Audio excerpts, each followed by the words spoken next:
मध्य प्रदेश की राजधानी भोपाल से शुरू होती है ये कहानी। 2023 विधानसभा चुनाव में भाजपा की धमाकेदार जीत और कांग्रेस की करारी हार के बाद दोनों ही पार्टियां मैदान संवार रही हैं। कांग्रेस अध्यक्ष जीतू पटवारी ने युवा डिजिटल फोकस के संगठन को नया रंग दिया, जबकि भाजपा के नए बॉस हेमंत खंडेलवाल ने संघ स्टाइल में जमीनी मजबूती पर दाव लगाया। दोनों दलों ने अपने अपने संगठन का कायाकल्प शुरू कर दिया है। कांग्रेस ने अप्रैल से अक्टूबर तक जिला और ब्लॉक स्तर पर संगठन सृजन अभियान चलाया, तो वहीं भाजपा ने जुलाई से अक्टूबर के बीच प्रदेश और जिला कार्यकारिणी में बड़ा फेरबदल किया। परिणाम, दोनों में 50% से ज्यादा नए चेहरे। जहां पटवारी ने पूर्व विधायकों और युवा नेताओं का संतुलन साधा, वहीं हेमंत खंडेलवाल ने अनुभवी और संघनिष्ठ कार्यकर्ताओं का मिश्रण पेश किया। अभी प्रदेश की कार्य समिति हमने हमारे पदाधिकारियों की घोषणा की है। इसके बाद बाकी भी जो हमारे पदाधिकारी बनना है उसके बारे में भी जल्दी हम निर्णय लेंगे, और सारे वो काम जो संगठन और सरकार को मिलकर करने हैं उसमें हम निश्चित समय पे हर पदों को भरेंगे भी, और हमारे कार्यकर्ताओं को जहाँ पे हमें एडजस्ट करना है, जहाँ बनाना है उसे बनाएंगे। पटवारी ने अप्रैल से संगठन सृजन अभियान चलाया। 50% जिला अध्यक्ष बदले, जैसे भोपाल में अनोखी पटेल, जबलपुर में सौरभ नाटी शर्मा। बड़ा ट्विस्ट, 6 विधायक और 11 पूर्व विधायक जिला अध्यक्ष बने। गुटबाजी रोकने के लिए नवाचार, AI training, social media activity और राहुल गांधी के मंत्र से प्रेरित डिजिटल रणनीति। उधर जुलाई में चार्ज संभालते ही खंडेलवाल ने अक्टूबर में नई प्रदेश कार्यकारिणी घोषित की। 16 नए चेहरे, 9 उपाध्यक्ष जैसे रणवीर सिंह रावत को फिर से मौका दिया गया। राहुल कोठारी को महामंत्री बनाया गया। 20 से अधिक जिलों में पुनर्गठन, 4 मोर्चा अध्यक्ष नियुक्त हुए। देखिए, खंडेलवाल जी जीतू पटवारी जी से भी 3 माह पीछे चल रहे हैं। जीतू पटवारी जी की कार्यकारिणी को 3 माह पहले ही, और उसके लगभग 4 माह देखें तो 4 माह पहले जीतू पटवारी जी संगठन सृजन के माध्यम से महासचिव, सचिव और हमारे तो अध्यक्ष भी सारे नियुक्त हो गए, जिला अध्यक्ष। मतलब मैं कहूँ कि हेमंत खंडेलवाल जी भी जीतू पटवारी से 4 महीने पीछे हैं, और अभी भी पूरी तरह से बना नहीं पाए अपनी कार्यकारिणी। आप देखें, हमारे यहाँ यूथ कांग्रेस, हमारा NSUI, सभी में संगठन सृजन के माध्यम से लगभग सभी जगह नियुक्तियाँ हो चुकी हैं, और हेमंत खंडेलवाल जी ने अभी एक कार्यकारिणी बनाई है। उसमें ही कई सारे लोगों को हमने सुना है गतिरोध भी है, कई सारे लोगों को शिकवा भी है। सिंधिया जी, शिवराज जी को भी शिकायतें हैं कि उनके लोग ज़्यादा एडजस्ट नहीं किए गए। तो थोड़ी बहुत शिकायत और भी कई बड़े नेताओं को है, और कई बड़े नेताओं को निपटाया भी गया है। तो मैं मानता हूं कि भी हेमंत खंडेलवाल जी को थोड़ी दौड़ तेज लगानी होगी जीतू पटवारी जी के नज़दीक आने पे। अभी तो बहुत पीछे हैं वो। दोनों ही पार्टियों की रणनीति में जातीय सामाजिक संतुलन केंद्र में है। कांग्रेस ने SC, ST, OBC और महिलाओं को पैनल में अनिवार्य किया, वहीं भाजपा ने वैश्य, OBC, महिला और आदिवासी प्रतिनिधित्व सुनिश्चित किया। कांग्रेस के लिए चुनौती है गुटबाजी पर काबू पाना, जबकि भाजपा के लिए चुनौती है सत्ता संगठन समन्वय। 2028 के रण में दोनों ही दल संगठन की बुनियाद पर टिके हैं। Bureau report, TV 24 news.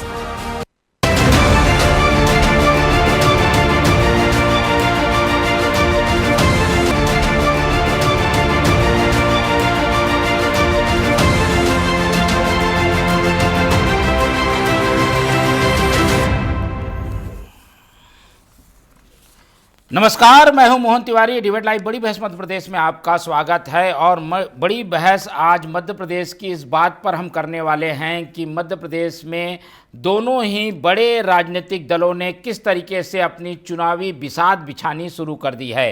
दोनों ही पार्टियों के अध्यक्षों ने अपने अपने पदाधिकारियों की नियुक्ति कर दी है, और ऐसे में नज़र आ रहा है कि किसकी तैयारी कितनी है। कांग्रेस की ओर से जहां युवा चेहरों पर भरोसा किया गया है, जिला अध्यक्षों की नई टीम बना दी गई है, वहीं बीजेपी ने अनुभव और युवा दोनों को समन्वय करते हुए अपनी टीम की घोषणा कर दी है। ऐसे में चुनाव से पहले किस तरीके की तैयारियां हैं और कहां पर राजनीति आकर ठहरी हुई है, इसी पर आज हम चर्चा करने वाले हैं। पहले मिल लेते हैं उन मेहमानों से जो इस चर्चा में हमारे साथ रहेंगे।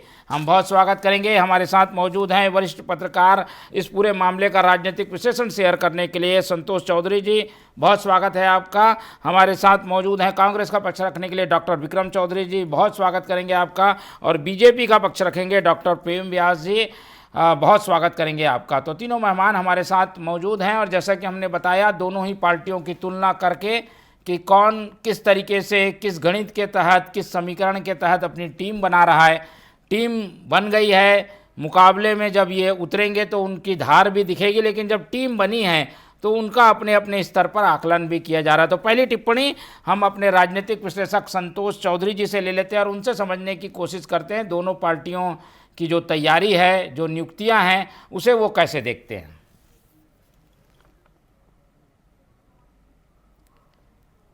संतोष जी, आप शायद म्यूट हैं।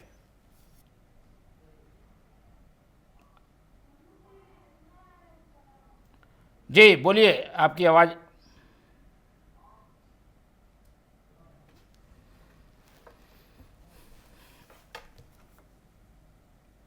संतोष जी, मेरी आवाज़ आपको मिल पा रही है?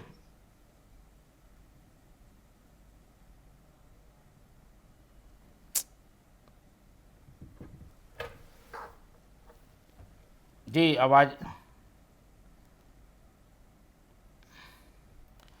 चलिए, हमारी टीम से हम कहेंगे कि आपको वो संपर्क करें। जब तक हम टिप्पणी ले लेते हैं, शुरुआत कांग्रेस से करते हैं और उनसे समझने की कोशिश करते हैं कि जब टीमें बन गई हैं तो वो अपनी टीम को लेकर कितने आश्वस्त हैं। इस टीम के आधार पर ही क्या 2028 का चुनाव लड़ा जाएगा, किस तरीके की बिसात आप लोग ने बिछाई है और उम्मीद क्या करें कि यही टीम रहेगी मुकाबले में या बीच में और फिर हमें बदलाव देखने को मिलेगा। विक्रम जी। तिवारी जी नमस्कार, आवाज आ रही है मेरी? जी आ रही है। जी धन्यवाद, आपने डिबेट में आमंत्रित किया। और मैं ये बताना चाहूंगा कि भाजपा और कांग्रेस की कार्यशैली बहुत अलग अलग होती है। इसमें इन दोनों पक्षों की तुलना बहुत ज्यादा लाभदायक नहीं हो सकती है, क्योंकि हमारा जो लक्ष्य है वो आजादी के पहले से ही देश निर्माण का रहा है। तो हम प्राथमिक स्तर पर जो भी टीम बनाते हैं, हमारे लक्ष्य स्पष्ट होते हैं। हमारे लिए सत्ता जो है हमारे संगठन का या हमारे किए जाने वाले कार्यों का सह उत्पाद होती है। हम कोई भी निर्णय ऐसा सीधे तौर पर नहीं लेते हैं जो सिर्फ सत्ता को पाने के लिए किया जाता है। अब मैं आपको बताऊं कि भाजपा जितनी दावे करती है अपने विचारधारा के, अपने संगठन के, लेकिन चुनाव में जाने के पहले उसको एक तरीके से घूस देनी पड़ती है, चाहे वो लाडली बहना के नाम पे हो अथवा बिहार में जो 10-10 हजार रुपए महिलाओं के खाते में डाले गए हैं। इससे स्पष्ट होता है कि भाजपा को अपने संगठन, अपनी रीति नीति और अपनी विचारधारा पे भरोसा नहीं है। और वहीं हमारे लिए जो लक्ष्य है वो बहुत बड़े व्यापक लक्ष्य हैं और हमारी पूरी टीम उन्हीं लक्ष्यों को लेकर संघर्ष करती है। जैसे इस वक्त जीतू पटवारी जी जो है गांव-गांव जा रहे हैं, किसानों की बात कर रहे हैं, किसानों को उनका हक दिलाने की बात कर रहे हैं। हमारे पास एक लक्ष्य है कि हमको संविधान को बचाना है, आरक्षण जैसी व्यवस्थाओं को और उत्तरोत्तर मजबूत करना है। इसके लिए हमने जो है जातिगत जनगणना का भी लक्ष्य लिया है। आप तिवारी जी देखिए कितना ये आपको जोरदार लगेगा कि भले हम अपनी सत्ता में हो चाहे ना हो, लेकिन हम अपने जन आंदोलन के माध्यम से कोई भी सत्ताधारी पार्टी से अपनी मांगे मनवा लेते हैं। चाहे अभी आपने देखा हो जीएसटी में जो संशोधन हुआ, इसी फॉर्मेट की बात राहुल गांधी पिछले 8 साल से कर रहे थे। जातिगत जनगणना राहुल गांधी का मुद्दा था, सरकार विवश हुई कि जातिगत जनगणना करवाई जानी चाहिए। तो इस आधार पे भाजपा का जो संगठन और हमारा संगठन है, उन दोनों के लक्ष्य अलग हैं। और फिर जो संगठन में जो तथ्यार्थ पाते हैं, चाहे वो प्रदेश कमेटी हो चाहे जिला कमेटी हो, उसमें हमने प्राथमिकता दिखाई, जल्दी हमने पूरी कर ली है। इस मामले में भाजपा भी बहुत पीछे है। जी ठीक है, चलिए, भाजपा पीछे है ये कांग्रेस का कहना है, लेकिन उद्देश्य जैसा बताया विक्रम जी ने, उससे लगता है कि कांग्रेस जो है इस बार मौका बीजेपी के लिए कोई छोड़ना नहीं चाहती है। रुख कर लेते हैं व्यास जी का। प्रेम व्यास जी बीजेपी का पक्ष रखने के लिए हमारे साथ मौजूद हैं। व्यास जी, आप लोगों की भी कार्यकारिणी आई है, इस कार्यकारिणी की क्या विशेषता देखें, किन आधारों पर आप लोगों ने चुना है और इसका कैसे लाभ मिलेगा पार्टी को, क्या आकलन है बीजेपी का स्वयं का? देखिए मोहन जी, निश्चित रूप से जब हमारी घोषणा हुई थी तो मुख्य उसमें बातें जो थी वो कार्यकर्ता भाव का और कार्यकर्ता का सम्मान था। दूसरा पारदर्शिता तय करना, और तीसरा जो था वो समान अवसर निर्धारित करना, ताकि हर कार्यकर्ताओं की उसकी उपयोगिता उपलब्धता के हिसाब से पार्टी के अंदर वो किस नेतृत्व के लायक है उसको उस नेतृत्व के निर्वहन के लिए स्वतंत्र रूप दिया गया। मुझे लगता है एक तरफ ये है, दूसरी तरफ आपने देखा था ना, जब दौर चला था, जिला अध्यक्ष जो है राहुल गांधी जी तक गए, डिफेंडर चोरी के आरोप लगाए, उज्जैन में जो है वो स्लोगन्स लगाए गए, वोट चोरी हो गई, और इस तरह के कृत्य तो आपने देखे। तो ये कह रहे हैं कि जो है देश निर्माण, आप बताइए कि इंदिरा गांधी जी का 76 में देश निर्माण कर रही थी, पार्टी निर्माण और परिवार निर्माण, बस ये दो मुख्य एजेंडों के साथ कांग्रेस चलती है। अभी देखेंगे आप कमलनाथ जी विक्रम जी, सुन रहा था ना मैं, धैर्य तो रखे मित्र। बोलिए बोलिए, आपको मौका दूंगा, पूरा मौका मिलेगा विक्रम जी। हाँ बोलिए। देखिए निश्चित तौर पर इसीलिए मैंने कहा कि कहने का उस हाथी के दांत जो होते हैं ना, वो दिखाने के होते हैं और खाने के कुछ और होते हैं। जिस तरह से धरातल पर आकर आपके कमलेश्वर पटेल, आपके हरीश चौधरी जी किस तरह के संवाद प्रदर्शित हो रहे हैं, ये संगठन करने की प्रक्रिया में संगठन विसर्जन कर रहे हैं। भारतीय जनता पार्टी का कार्यकर्ता 64,523 बूथ, आपके प्रवक्ता को मैं सुन रहा था, वो कह रहे थे कि जो है हम आगे निकल गए। निश्चित रूप से आप इतने आगे निकल गए हैं कि 20 वर्षों से लौट के ही नहीं आ रहे।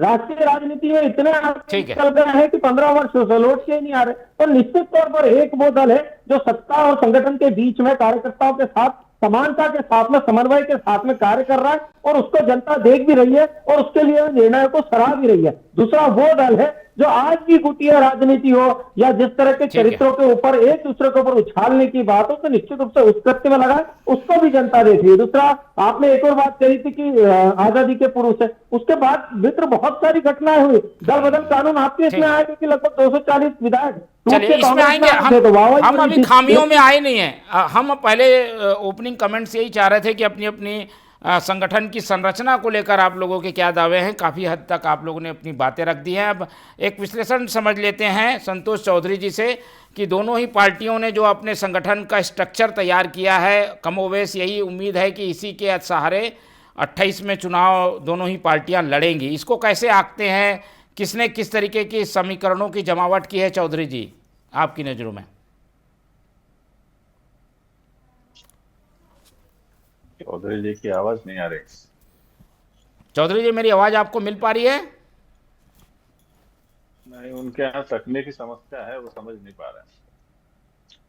फोन पे ले लीजिए। फोन पे ले लेते हैं जी।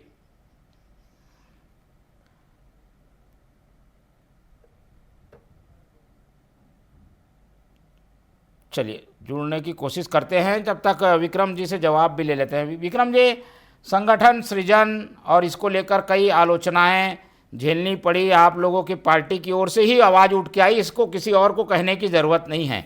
ऐसे में जो संगठन सृजन से नगीने आप लोगों ने बनाए हैं जिला अध्यक्ष के रूप में, वो कितने कारगर हैं? क्या इनको लेकर कोई नाराज़गी जैसे स्वर जो सामने आ रहे हैं, उसके बावजूद पार्टी सही ढंग से दौड़ में खड़ी हो पाएगी? तिवारी जी, हमारी पार्टी जो है आंदोलन से निकली पार्टी है। भाजपा एक कैडर पार्टी है और वो कैडर के माध्यम से अपना विस्तार करती है, और हम अपना विस्तार करते हैं जन आंदोलन के माध्यम से। इसलिए दोनों पार्टियों में मुख्य अंतर है। इसलिए हमारे यहाँ जो अनुशासन है वो दूसरे किस्म का होता है। हम इतनी गुंजाइश एक दूसरे को देते हैं कि वो अपनी बात खुल के रख सकें। एक बार अटल बिहारी वाजपेयी ने खुद कहा था कि कांग्रेस जो है एक खुला मंच है, और कांग्रेस के खिलाफ भी आप कांग्रेस के मंच से बात कर सकते हैं।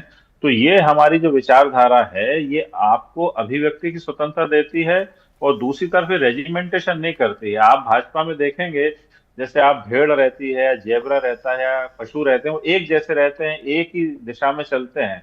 हमारे यहाँ जो है बड़ा गुलशन है, अलग अलग किस्म के फूल हैं, सितारे हैं। तो हमारे यहाँ इन बातों को, ऐसी जब शिकायतें आती है, ऐसे मतभेद आते हैं, तो उनको अनुशासनहीनता की दृष्टि से मत देखिए।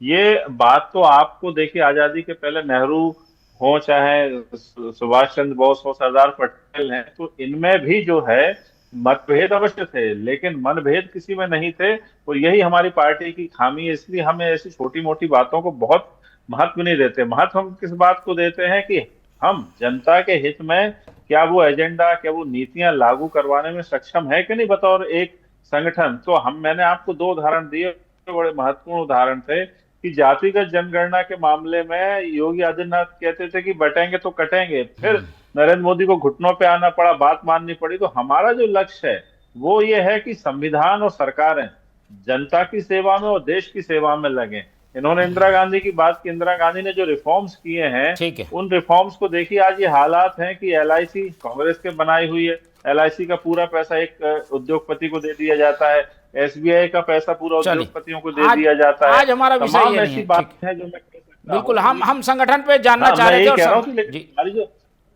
हाँ बिल्कुल, संगठन की मैं बात कर रहा हूँ कि हमारा जो संगठन मोटे तौर पे जो है एक आंदोलनात्मक चरित्र रखता है, इसलिए हमारे यहाँ जो है कुछ जो मतभेद आते हैं उनको आप अनुशासनहीनता की दृष्टि से नहीं देख सकते हैं। और वहीं भाजपा जो है सारी गंदगी पेट में छुपा के रखता है। आप जैसे हमारे स्वतंत्र विचार है, खुले खिड़की दरवाजे वाली पार्टी है कांग्रेस, ठीक है। और बीजेपी को थोड़ा सा जो है रिजर्व नेचर की पार्टी माना जाता है, और यही वजह है कि आलोचना इनकी इसी वजह से होती है कि ज़्यादा खुले विचार हैं।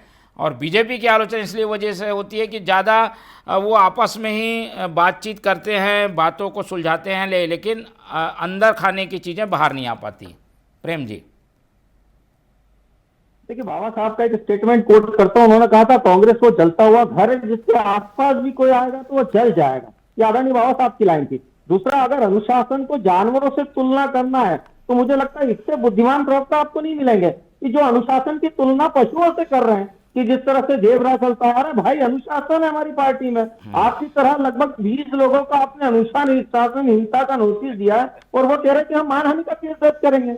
मतलब इतना सुंदर सहयोग, तो मुझे लगता है कि भारतीय जनता पार्टी आप लोगों को इसके लिए साधुवाद करती है। दूसरी तरह से कि आपने कहा संगठन की दृष्टि से, निश्चित रूप से हमने संगठन की दृष्टि से जो बातें निर्धारित, जब हमारा जन्म हुआ था जनसंघ के रूप में, जब हम 2 थे तब भी हम उसी विचारधारा के साथ थे और आज भी हम उसी विचारधारा के साथ हैं। आपकी विचारधारा जरूर राजनीति प्राप्त करने के लिए बदलती रही। सीताराम केसरी जी जब पद नहीं छोड़ रहे थे तो कांग्रेस कार्यालय में धोती खोल दी गई थी। भाई, कैसा अनुशासन था आपका भी मध्य में। उसके बाद आदरणीय नेहरू जी ने लेटर लिखकर आरक्षण का, उस तरह के आज राहुल गांधी जी की मजबूरी है, जब चाहते हैं 2008 का स्टेटमेंट सुनो उनका, 2008 में कहते थे कि मैं जातियों पर किस पे आरोप लगाया था। ठीक है, चलिए आप दोनों के पास आएंगे। हमारे साथ संतोष जी जुड़ गए हैं। संतोष जी, जल्दी से टिप्पणी कर दीजिए दोनों पार्टियों के संगठन की नियुक्तियों को लेकर।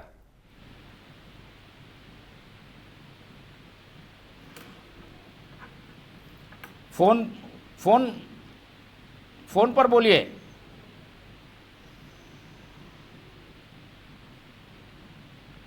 आप फोन पे बोलिए संतोष जी, फोन पे बोलिए।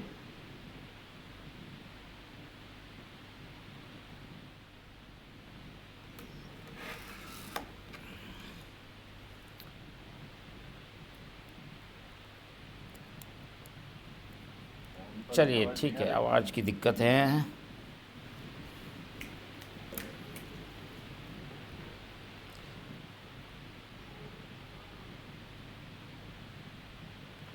चलिए, आवाज़ नहीं आ पा रही है संतोष जी, हम संपर्क करने की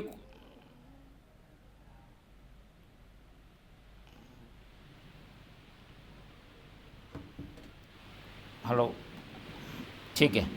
हेलो, हाँ, आवाज आ रही है आपको? जी आ रही है, बोलिए बोलिए बोलिए बोलिए बोलिए, जल्दी बोलिए। देखिए, मुझे लग रहा है कि दोनों पार्टियों में जो भी कार्यकारिणी के सदस्य इस बार लिए गए हैं वो पिछले अनुभव के हिसाब से लिए गए हैं। और सबसे मतलब पॉजिटिव बात जो है, जो सबसे अच्छी बात ये जो है कि युवाओं को दोनों साइड में, दोनों पार्टियों में मैंने देखा है कि नियुक्ति के लिए सबसे पहले प्राथमिकता दी गई है। और ये ही नहीं है, डिजिटल जो स्ट्रेटजी जो अभी आ रही है ना, जो जीतू जी का मुझे ये आइडिया बहुत अच्छा लगा। लेकिन भाजपा तो इसमें बहुत पहले से है। देखिए, भाजपा का तो आप IT सेल आप देख रहे हैं, पिछले मैं 3-4 चुनावों से मैं देख रहा हूँ। जी। अगर कांग्रेस ने उस समय सोच लिया होता तो पिछली बार भी इतनी बड़ी हार नहीं होती इनकी, क्योंकि अभी क्या है कि आपको युवा फोकस पूरी तरह से रखना होगा। अनुभव ठीक है, वो नेतृत्व कर रहे हैं, नेतृत्व में तो आपको अनुभव चाहिए जैसे कि संघ से आ रहा है। अब जीतू जी ने भी वही सोचा है। तो क्या है कि इस बार की टक्कर जो होगी वो युवाओं की विचारधाराओं पे होगी दोनों तरफ से।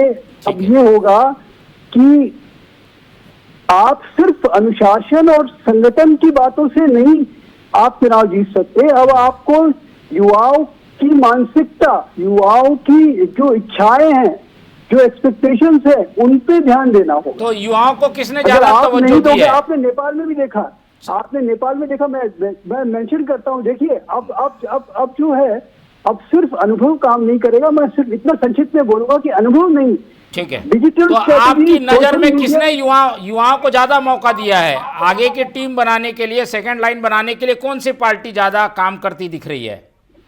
इसीलिए मैं कह रहा हूं कि युवाओं अभी देख लीजिए आप, जितने भी अभी मैं प्रधानमंत्री जी का भी देखिए आप, मोदी जी का भी जो ये है, अभी जो पूरे देश की जो स्ट्रेटजी है वो सिर्फ युवाओं पे फोकस है, टेक्नोलॉजी पे फोकस है। अगला चुनाव टेक्नोलॉजी पे हो, आपके ठीक है। जमीनी आप चलिए, युवाओं को महत्व ज्यादा किसने दिया है, इससे काफी हद तक चीजें निर्भर करेगी। और प्रेम जी, आपसे सीधा सवाल यही कि युवा इस बार जो है वो समन्वय के साथ दिखे हैं, जबकि कांग्रेस तो इस बार पूरे युवाओं पे भरोसा करती दिख रही है। उनके अध्यक्ष भी युवा, जिलाध्यक्ष भी युवा, पूर्व विधायकों को मौका, विधायकों को मौका, ऐसा समन्वय बनाया जिसमें युवा और सेकंड लाइन पर ज़्यादा जोर है। ये चुनौती भी है आप लोगों के लिए? देखिए, मुझे लगता है निश्चित तौर पर जब युवा कहीं भी किसी भी दल का नेतृत्व करते हैं, हमारे यहाँ प्रधानमंत्री जी पूर्व में कह चुके थे कि 1 लाख ऐसे गैर राजनीतिक परिवार से युवाओं को राजनीति में लाना है ताकि वे भारत की राजनीति में महत्वपूर्ण हिस्सा निभा सके।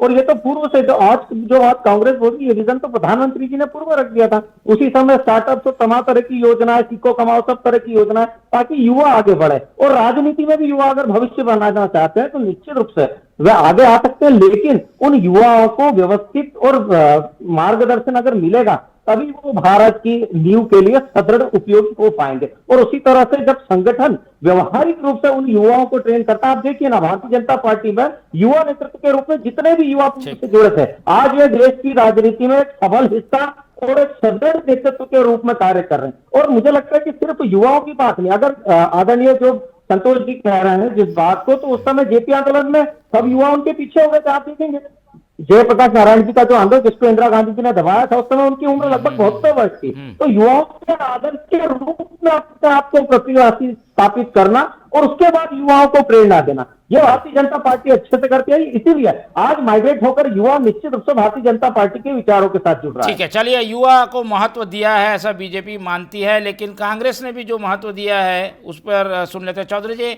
आप लोगों ने महत्व दिया लेकिन थोड़ी नाराजगी भी इस वजह से झेलनी पड़ी, वो सब डैमेज कंट्रोल हो गया है क्या, या युवाओं को मौका देने के बाद अब वो लीडरशिप के लिए तैयार हैं क्या निष्कंटक रूप से? अब जो सीनियर लीडर्स है ना, विक्रम जी लीडर्स हैं, हमारी उनको जो तो जिलाध्यक्ष की लगेगा। औसत आयु है वो 40 से 42 वर्ष ठहरती है, तो इससे ज्यादा युवा संगठन नहीं बनाया जा सकता। और तुलनात्मक तौर पे हमारे प्रदेश अध्यक्ष और हेमंत जी की उम्र में भी आप अंतर देख लीजिए।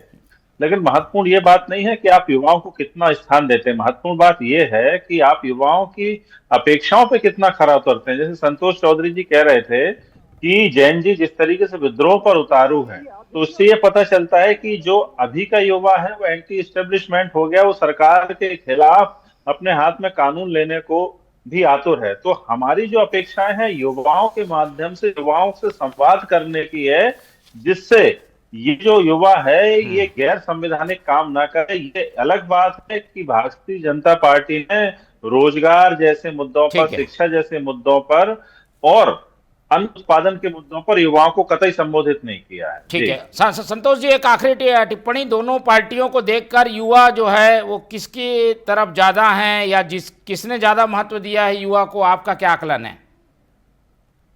युवाओं को तो दोनों जगह बराबर मेहनत प्राथमिकता देनी चाहिए, क्योंकि आप ये उनके बिना नहीं हो सकता। संघ बहुत ही अनुशासन वाली संगठन है। आरएसएस मैं हर पार्टी की इज्जत करता हूँ। ठीक है। देखिए हर पार्टी का कुछ अच्छा होता है। अब ये है कि जब तक आप युवाओं को सामने नहीं लाएंगे, इनके वोटर्स भी बढ़ तो रहे हैं। इन्होंने हमारे शामिल देश में किया है, युवाओं दोनों की ही गिनती पार्टियों बढ़ ने रही है। शामिल किया, दावा कर रहे हैं, पर कौन ज्यादा शामिल किया है, आपका क्या आकलन है? नहीं, आप फिर से बताइए, सुन नहीं पाया ठीक से। नहीं, दोनों ही पार्टियों ने शामिल किया है युवाओं को, ये तो दिख रहा है, दावा भी कर रहे हैं दोनों पार्टी। इसका फायदा किस पार्टी को ज्यादा मिलेगा युवा के साथ रखने का? ये कहना अभी देखिए बहुत मुश्किल है। मैं पहले से कुछ नहीं कहना चाहता, क्योंकि ये रणनीति पे डिपेंड करेगा। ठीक है। ये प्रचार की रणनीति पे डिपेंड करेगा। ये मैं अभी ये नहीं कह सकता, क्योंकि देखिए सब हमेशा सरप्राइज एलिमेंट होता है, यू नो। अब जब चुनाव प्रचार शुरू होगा और तब आप देखेंगे, अभी मेरे ख्याल से 1 साल के बाद अगर आप ये प्रश्न पूछते हैं तो मैं आपको सीधे सीधे बता पाता कि हाँ पड़ला किसका भारी है। लेकिन अभी तो ये है कि युवाओं की जो आकांक्षाएं हैं, ठीक है, अगर आपने उस पे कुछ गहन सोच की है कि इनको क्या चाहिए, क्योंकि अभी इनकी पॉपुलेशन ज्यादा है, जनसंख्या ज्यादा है, वोटिंग में भी ये सबसे ज्यादा जाते हैं। अब आप रूरल में भी देख लेंगे, ग्रामीण क्षेत्रों में भी ये लोग ज्यादा जाते हैं। तो आपको इन पे तो निर्भर रहना पड़ेगा। निर्भर की बात भी नहीं है। अगर राष्ट्र को मजबूत बनाना है तो युवाओं को बराबर का आपको जो है अधिकार के मायने में ये कहूंगा कि बिल्कुल बराबर से आपको इनको प्राथमिकता है। ठीक है। चलिए, अब समय की बाध्यता है और यही राजनीति का नया दौर भी है कि युवाओं को मौका मिल रहा है, पर वो कितना स्थापित हो पाते हैं और उनका कितना पार्टी उपयोग करती है, इस पर काफ़ी हद तक कुछ निर्भर करेगा। कांग्रेस ने प्रयोग के तहत युवाओं को ज़्यादा मौका दे रही है, लेकिन बीजेपी भी इस मामले में पीछे नहीं है। वो काफ़ी पहले से युवाओं को आगे करती रही है। इसका असर क्या होगा, इसके लिए हमें इंतज़ार करना होगा। आज समय इतना ही है, इस चर्चा को यहीं ख़त्म करते हैं। हमारे साथ प्रेम जी जुड़े, उनका धन्यवाद। विक्रम जी ने समय दिया, उनका धन्यवाद। और संतोष चौधरी जी हमारे साथ बने रहे, उनका बहुत बहुत धन्यवाद। तो तीनों मेहमानों को धन्यवाद कहते हुए आज की चर्चा यहीं खत्म करते हैं और आप लोग से रखते हैं उम्मीद कि आप लोग देखते रहेंगे TV24। रखिए अपना बहुत ख्याल। नमस्कार।